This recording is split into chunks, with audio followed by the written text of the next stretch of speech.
Delphine Batho, bonjour. Bonjour. Merci d'être avec nous, députée des Deux-Sèvres à l'Assemblée nationale. Vous êtes vice-présidente du groupe Écologie, Démocratie, Solidarité 15 députés. Vous êtes aussi présidente de Génération Écologie. Vous demandez la suppression de l'élection du président de la République au suffrage universel et la création d'un grand parti écologiste. Nous y reviendrons. Mais je voudrais commencer avec ce qui s'est passé à l'Assemblée nationale. Évidemment, Delphine Batho, vous êtes à l'origine de l'amendement qui a interdit les néonicotinoïdes en France. C'était la loi biodiversité de 2016, hein, c'est bien cela. Ça, oui. Et voilà que ces néonicotinoïdes ont été réintroduits. L'Assemblée nationale a voté la réintroduction temporaire des néonicotinoïdes qui tuent les abeilles pour sauver la betterave française. Vous avez évidemment voté contre. Vous regrettez ce vote. Pourquoi ? C'est beaucoup plus grave qu'un regret, qu'un simple regret. En fait, cette loi qui réhabilite les néonicotinoïdes, qui sont un poison, qui sont 7000 fois plus toxiques que le DDT qui a été interdit il y a 50 ans, qui tue les abeilles, les papillons, les vers de terre, les oiseaux, dans un contexte où, en France, dans nos campagnes, on a 85% de population d'insectes en moins, un tiers des oiseaux des champs en moins, tout ça en 20 ans, 15 ans. Donc c'est monstrueux, en fait, ce qui est en train de se passer. Et que dans ce contexte-là, on demande au Parlement de prendre la décision délibérée, volontaire, en toute connaissance de cause, de remettre du poison sur 400 000 hectares en France, dont on aura encore les conséquences dans 20 ans. C'est monstrueux, en fait. Provisoirement. C'est monstrueux. 3 ans uniquement pour la culture de la betterave. En fait, pour éviter que la filière de la betterave ne disparaisse en France. Jean-Jacques Bourdin, qu'est-ce qui va se passer ? Vous allez avoir d'autres filières qui vont dire, mais nous aussi, pourquoi que la betterave ? Ensuite, vous allez... Mais non, c'est écrit dans la loi. Il est écrit dans la loi que l'abrogation, la dérogation, ne concerne que la betterave. En fait, il y a eu une petite astuce juridique qui consiste à mettre cet article-là dans un autre article qui sera probablement censuré par le Conseil constitutionnel. Donc mais même que la betterave, Jean-Jacques Bourdin, c'est 400 000 hectares. C'est des régions entières dans lesquelles on met un poison qui, une fois qu'il est dans le sol, on ne le contrôle pas. C'est-à-dire qu'il va dans les eaux, il va dans les autres parcelles agricoles.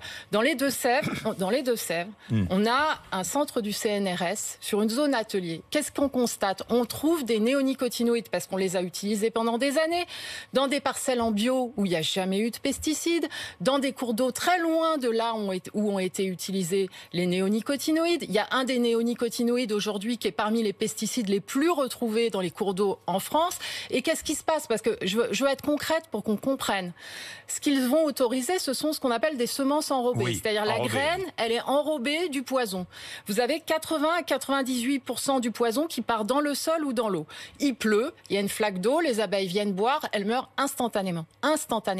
Ensuite, vous avez à des centaines de mètres de là ou des kilomètres de là, des pissenlits ou un champ de colza.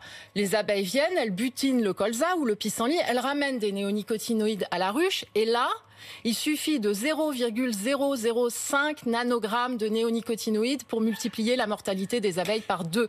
Donc si vous voulez, tout ça, on le sait. Des précautions ont été prises, Delphine Batho, dans la loi. Non, aucune précaution. Création d'un conseil de surveillance, interdiction sur des parcelles où sont utilisés des néonicotinoïdes, d'implanter des cultures attirant les abeilles. Mais Jean-Jacques Bourdin, c'est insuffisant, donc. On peut écrire dans la loi. On peut écrire dans les arrêtés que le règlement prévoit que les néonicotinoïdes, ils doivent rester dans telle parcelle. Dans la nature, ça ne se passe pas comme ça. C'est pas moi qui le dis. Ce sont les scientifiques qui le disent. Donc tout ça est totalement fallacieux. Et 2 ans, ne pas mettre de culture attractive pour les abeilles pendant 2 ans. Mais en fait, ces produits, ils ont des effets sur 20 ans. Et il suffit de quantités infinitésimales pour tuer des insectes, des vers de terre. Donc ce qui est aberrant, si vous voulez, avec ce projet de loi, c'est qu'on prenne une décision pareille, comme si la France n'avait rien appris. Le chlordécone, par exemple, quand il est le chlordécone qui aujourd'hui crée une situation sanitaire gravissime aux Antilles, il a été interdit. Pareil, il y a eu des dérogations. Et aujourd'hui, on met en cause la responsabilité de l'État. Delphine Bateau, ce puceron, parce qu'il faut expliquer aux auditeurs ce qui se passe, c'est un puceron qui est vecteur d'une maladie qui affaiblit les plantes. Oui, la jaunisse. Voilà, la jaunisse. Il y a 400 000 hectares de betteraves sucrières à peu près en France. Le problème, c'est que si on ne protège pas ces plants de betteraves, on va être obligé d'importer des betteraves ou du sucre d'ailleurs. C'est totalement faux. Ah, alors expliquez-moi pourquoi. C'est totalement faux parce qu'en fait... Quelle solution alternative y a-t-il? J'y viens, mais d'abord, la France est largement excédentaire en production de sucre. On exporte massivement. La moitié de la production. Donc, il n'y a aucun risque de pénurie de sucre en France. Ça, c'est la première chose. La deuxième, il faut parler du puceron et de la jaunisse. D'abord, pourquoi est-ce que les pucerons ont prospéré? Parce qu'il y a le changement climatique. Et donc, si la solution d'adaptation au changement climatique, c'est de dire qu'il faut remettre plein de poisons toxiques dans les sols, on ne va pas s'en sortir. On ne va pas s'en sortir. Ça, c'est la première chose. Deuxièmement, la jaunisse. Est-ce qu'elle est sur 100% des cultures de betteraves à sucre cette année? Non. La perte de rendement, c'est ce que dit la filière betterave, c'est pas moi. 15%. Et en fait, si on compare la perte de rendement qui est liée à la jaunisse par rapport à celle de l'année dernière, qui était aussi une année de sécheresse, en fait, c'est 8,5%. Nous avons fait des propositions, qu'on peut couvrir ces pertes, assurer la sécurité des revenus agricoles, sans décider... Et ne pas mettre en danger les 46 000 emplois de la filière. Ne pas mettre en danger, Jean-Jacques Bourdin, non seulement la biodiversité, mais d'autres filières agricoles. Parce que l'apiculture, alors que la production de miel en France a été divisée par 3, c'est une production agricole. Les grandes cultures comme le colza, le tournesol, qui dépendent du travail des abeilles, ce sont des productions agricoles. Et qu'est-ce qu'on constate en France? Excusez-moi d'insister.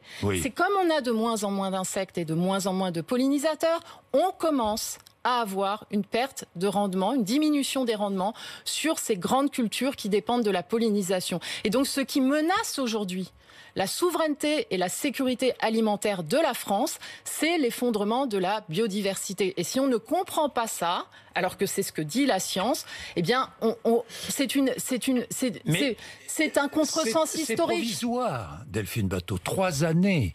Et en jeu aussi la souveraineté agroalimentaire de la France, non? Non. Puisqu'on ne manque pas de sucre et que ce qui menace... Donc on n'importera pas de sucre. Non, et ce qui menace la souveraineté alimentaire de la France, c'est l'effondrement de la biodiversité.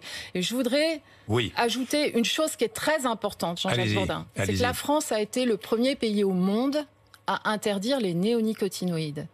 Et que ce pays, la France, décide de faire marche arrière, va être l'argument publicitaire de toutes les firmes de l'agrochimie partout dans le monde pour dire que les néonicotinoïdes, on ne peut pas s'en passer. 11 pays en Europe utilisent encore les néonicotinoïdes. Ça, c'est un scandale. 11 pays en Europe, dans une Union européenne... Dans une Union européenne qui ne fait pas son travail, qui est faible par rapport aux grands de l'agroalimentaire. C'est un point extrêmement important. Oui. La filière française, c'est vrai, subit la concurrence déloyale de pays européens qui sont les mêmes que ceux qui ont voté en 2018 quand l'Europe, à la suite de la loi française, a interdit les néonicotinoïdes.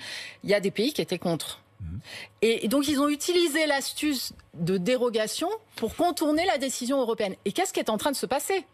Ce qui est en train de se passer, c'est que vous avez un rapport de la Cour des comptes européenne, que vous avez une déclaration de la Commission européenne de cette semaine, une déclaration de la ministre allemande de l'Agriculture qui dit les dérogations stop, et la Commission européenne qui dit là, ce qui est en train de faire la France sur les néonicotinoïdes, on va regarder de très près parce que ça pose un problème de contournement. Il y a 3 produits en fait qui sont interdits par l'Europe, qui sont ceux que le gouvernement veut autoriser en France. Et donc, il faut que la France, au lieu de s'aligner sur ce qui se fait de pire en Europe, aide l'Allemagne, la Commission européenne, à faire interdire ces dérogations. Bien, Delphine Bateau, WWF publie une nouvelle étude sur les SUV. Ces véhicules qui, selon cette étude, ont un impact, je cite, écrasant sur le climat. 2e source de croissance des émissions de CO2 en France, les SUV. Alors, que demandez-vous au gouvernement? Où en est-on?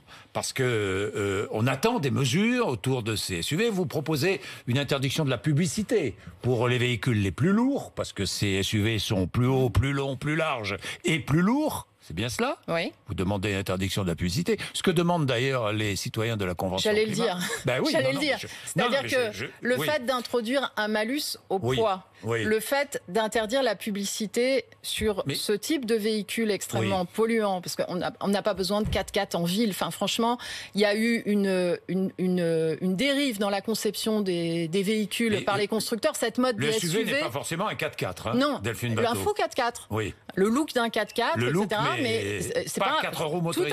Tout à fait. On est d'accord. Oui. Mais Delphine Batho, les plus riches auront donc le droit de polluer. Non. Si j'ai bien compris, avec un malus plus lourd, j'ai de l'argent, je m'achète un gros 4x4, peu importe le poids de la voiture, du véhicule, je m'en moque, je vais payer plus de taxes et je pourrai continuer à rouler. C'est la raison pour laquelle j'ai ouvert le débat sur la question des quotas carbone. C'est pas quelque chose qui soit possible à mettre en œuvre dans tous les domaines aujourd'hui et notamment dans le domaine de l'automobile. Mais vous avez raison qu'il y a une certaine limite à la logique des taxes. C'est pour ça qu'il ne faut pas balayer du revers de la main, comme est en train de le faire le gouvernement, la question de nos imaginaires, la question de la publicité, la question de l'incitation en fait à instaurer le SUV comme le modèle. Vous demandez l'interdiction de la publicité pour les SUV? Sur les SUV, sur les voyages en avion avec une durée de séjour de moins de 15 jours. Enfin, sur tout ce qui est une aberration du point de vue climatique. Bien, première niche parlementaire demain pour votre nouveau groupe. Vous allez défendre avec votre groupe 4 propositions de loi. Je dis 4 au lieu de 7 parce que vous avez retiré 3 propositions de loi. Enfin, vous retirez. Ah bon, on retire ça rien. Ça a été voté en commission. Voilà. D'accord. Enfin, c'est un peu pareil quand même. Vous êtes obligé. Non, c'est pas pareil. Est-ce que vous regrettez d'ailleurs? Oui. Ces 3 propositions de loi. Ces 3 propositions de loi très importantes. Je rappelle quelles sont-elles. Le vote à 16 ans. Le vote à 16 ans. Hein? Toutes les élections, le vote à 16 ans? Oui, en tout cas, on veut ouvrir ce débat. Sur le fait de permettre à la jeunesse de s'exprimer. Majorité à 16 ans, Delphine Batho? Voilà, c'est le type de débat sur lequel il faut certainement aller plus loin. Oui, parce que vote à 16 ans, ça veut dire majorité à 16 ans. Mais en tout cas, il y a des pays qui, par exemple, autorisent déjà le vote à 16 ans ou autorisent le vote à 16 ans pour les élections locales. Donc il faudra que la France, quand même, se pose la question et c'est un combat que nous poursuivrons. La publicité. La publicité, donc, oui. Voilà, et je veux prendre un exemple très concret de ce qu'il y a dans cette proposition de loi. L'interdiction des écrans de publicité vidéo numérique qu'on voit se déployer partout actuellement, qui sont une hérésie en termes de consommation d'énergie, mais aussi pour la santé. On ne peut pas avoir l'Organisation mondiale de la santé qui dit qu'il faut protéger les enfants des écrans, que c'est mauvais pour leurs facultés cognitives et tapisser toutes les gares, toutes les villes, toutes les stations de métro avec des écrans vidéo. Ça, c'est quelque chose qu'on pourrait décider d'arrêter. Autre proposition de loi retirée, pas d'interdiction de la publicité pour les produits polluants. Hein. Oui, donc on en a parlé. Donc on a parlé. Bon, vous allez défendre 4 propositions de loi qui sont très intéressantes. Congé de paternité égalitaire. Oui, mais ça, c'est... Le gouvernement a fait un effort. On est passé de 14 à 28 jours. C'est déjà pas mal, non, Delphine Batho? Une fois qu'on a inscrit notre texte à l'ordre du jour, il y a eu une annonce du président de la République. Donc, tant mieux. Vous satisfait. C'est moins que le congé de parentalité que nous proposions, mais ça avance. Autorisation de l'avortement jusqu'à la fin de la 14e semaine de grossesse, au lieu de 12 actuellement. Là aussi, le gouvernement hésite. Est-ce que vous pensez d'abord, que il y a une urgence de loi sera adoptée? Il y a une urgence de santé publique, encore plus d'ailleurs avec ce qui s'est passé pendant le confinement et la pandémie actuelle. On a un certain nombre de femmes aujourd'hui qui partent à l'étranger parce qu'elles sont hors délai. Donc il faut effectivement résoudre ce problème. Bien, vous avez aussi l'interdiction de certaines pratiques contre les animaux, mais là encore, le gouvernement a commencé le travail. Delphine Batho. Pareil, une fois que nous avons inscrit le texte à l'ordre du jour, et tant mieux si ça avance. Il y a une autre proposition de loi qui m'intéresse beaucoup, un système de parrainage de citoyens pour soutenir les réfugiés. C'est-à-dire, expliquez-moi. C'est-à-dire que ce qu'on vit, en particulier dans les territoires ruraux, c'est une mobilisation des citoyens pour soutenir, accompagner, aider des personnes réfugiées qui viennent de pays qui vivent actuellement des situations barbares, donc des personnes qui sont en train ou ont obtenu le statut de réfugiés. Et l'idée, c'est de permettre un parrainage citoyen. Un statut de parrain, finalement Oui, tout à fait, tout à fait. Et je pense que par rapport à la mobilisation citoyenne solidaire qu'on constate aujourd'hui de façon très simple, très humble, dans plein de territoires, je pense que c'est important qu'il y ait une reconnaissance de la République. Bien, Delphine Batho, vous demandez la création d'un grand parti écologiste. Oui. Ben, il y a déjà un parti écologiste, Europe Écologie Les Verts, qui est un grand parti. Non. Puis il y a le vôtre, Génération Écologie, d'autres mouvements. Sûr. D'abord, aujourd'hui, on est unis.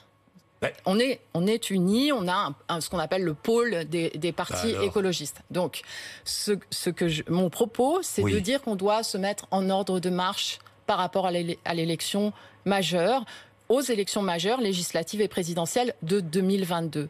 Et que pour ça, on a besoin d'un nouvel outil, alors soit une fédération, soit encore mieux un nouveau grand parti, permettant d'attirer autour des écologistes plein de figures et de personnes nouvelles et de militants nouveaux. Avec un candidat ou une candidate à la présidentielle, évidemment. Le moment venu, oui, mais ce n'est pas la première question à laquelle il faut répondre. Non, mais vous savez combien cette élection présidentielle, vous le savez d'ailleurs, je vais en parler avec vous dans un instant, vous savez combien elle est importante et combien elle règle. Finalement, c'est l'élection primordiale de notre vie politique. C'est d'ailleurs un des problèmes du pays. Oui, c'est d'ailleurs un des problèmes du pays parce que ce système ne fonctionne. Ou si vous voulez, on remet notre destin démocratique dans cette idée fausse que c'est la rencontre du destin d'un homme avec le ça suffit en fait. Je veux dire, on est au 21e siècle. Ce système complètement vertical, patriarcal est en train de tuer la démocratie. C'est pour ça que vous demandez la suppression. Oui, il favorise l'abstention, il favorise toutes les formes de montée, de solutions autoritaires telles qu'on le voit. Donc il faut... Nous vivons sous un régime autoritaire, là, Delphine Batho ? Non, j'ai pas dit ça. Je dis que ce système est à bout de souffle, il est épuisé, il est dangereux parce qu'il est en train de tuer la démocratie et que nous, les écologistes, plutôt que de chercher à se mettre dans le moule de cette logique des bastons entre individus qui ensuite finissent en général dans un grand plouf, je dis plusieurs choses. D'abord, aucune victoire n'est possible sans unité et sans rassemblement des écologistes. 2, on doit se mettre en ordre de bataille pour crédibiliser notre capacité à exercer les responsabilités en France, pour travailler sur le socle d'un programme, pour mettre en avant une équipe. Le moment venu, on décidera du nom qu'on met sur le bulletin de vote. Mais c'est pas par ça qu'il faut commencer, parce que nous devons proposer au pays un changement démocratique majeur qui est d'en finir avec le présidentialisme. Une union à gauche, quoi. Clairement à gauche, ce mouvement. Une union des écologistes. Ensuite, ceux qui sont pour l'écologie, regardez ce qui s'est passé. Permettez-moi, Jean-Jacques Bourdin. Non, parce que ce qui m'intéresse, Delphine Batho, c'est que je peux prendre un exemple. Oui, attendez, ne vous inquiétez pas, vous allez pouvoir le prendre. Mais je me souviens, quand vous avez créé votre groupe, nous ne sommes ni de droite ni de gauche. C'est ce qui est écrit. J'ai pas dit ni, Jean-Jacques Bourdin. Ce que j'ai dit, c'est qu'il y a un nouveau clivage. Ni dans la majorité, ni dans l'opposition. Le groupe à l'Assemblée nationale. Ah oui, vous faites partie de ce groupe, vous êtes vice-présidente. Absolument. Moi, je parlais de ce que j'ai expliqué sur le nouveau clivage qui est en train de structurer le paysage politique entre ce que j'ai appelé les terriens et les destructeurs. Ce clivage, on l'a vu dans le vote d'hier à l'Assemblée nationale. Regardez l'analyse du scrutin sur les néonicotinoïdes. Eh bien, vous voyez qu'il y a des collègues, évidemment, de groupes qui ont... Mon groupe, d'autres groupes ont entièrement voté contre ce texte. Mais vous avez des collègues de La République En Marche qui ont voté contre. Vous avez des députés Les Républicains qui ont voté contre. Vous avez des députés MoDem qui ont voté contre. Et en fait, ce que ça fait apparaître, c'est que ce clivage, quelque part, pour ou contre le vivant... Une nouvelle majorité ? Pour ou contre le vivant, il est en train de structurer petit à petit le paysage politique. Il est en train de structurer petit à petit le paysage politique. Oui. Alors, et nous devons rassembler tous ceux qui sont pour l'écologie. Vous demandez la suppression de l'élection du président de la République au suffrage universel. Vous remplacez cette élection au suffrage universel par quoi ? Par les élections législatives, par un régime primo-ministériel, par le fait... C'est-à-dire, on vote aux législatives et ensuite les députés choisissent le président. Non, il peut y avoir un président de la République par rapport à un certain nombre de fonctions. Comment est-il choisi ? Attendez, il peut y avoir un ou une présidente de la République, comme dans d'autres pays, par rapport à des fonctions de garantie constitutionnelle, etc. Moi, mon propos, c'est de dire aujourd'hui que la France doit rompre avec le présidentialisme, qui est une sorte de survivance monarchiste et qui explique une partie des problèmes du pays. Le fait que toute cette concentration des pouvoirs, que toutes les décisions soient dans les mains d'un seul, une forme de culte du narcissisme où le compte Instagram devient plus important qu'un programme politique. Tout ça est en train de tuer la politique, en fait. Donc, ce que nous devons faire, nous les écologistes, c'est construire un projet collectif avec les citoyens qui proposent, le moment venu au pays, une nouvelle gouvernance démocratique. Avec un Premier ministre, un système à l'allemande un peu, ou avec un Premier ministre Il y a des inspirations à regarder. Il ne faut pas copier l'Allemagne, mais à quoi aboutit le système présidentiel actuel ?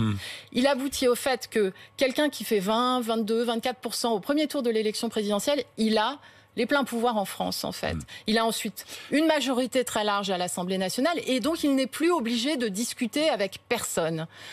Et je ne crois pas qu'une formation politique minoritaire dans le pays puisse gouverner la France comme il faut, et ça donne lieu aux tensions que l'on connaît actuellement. Bien, dernière question, le Covid. 50% des députés à l'Assemblée nationale, en commission et dans l'hémicycle, il y a beaucoup de cas parmi les députés. Il y a un certain nombre de cas contacts. On n'a pas tellement d'informations, mais voilà, on doit tous se faire tester et appliquer les consignes. Merci Delphine Batho d'être venue nous voir. Éric Dupond-Moretti sera mon invité demain matin. Ne ratez pas ce rendez-vous. Il est 8h55 RMC et BFM TV.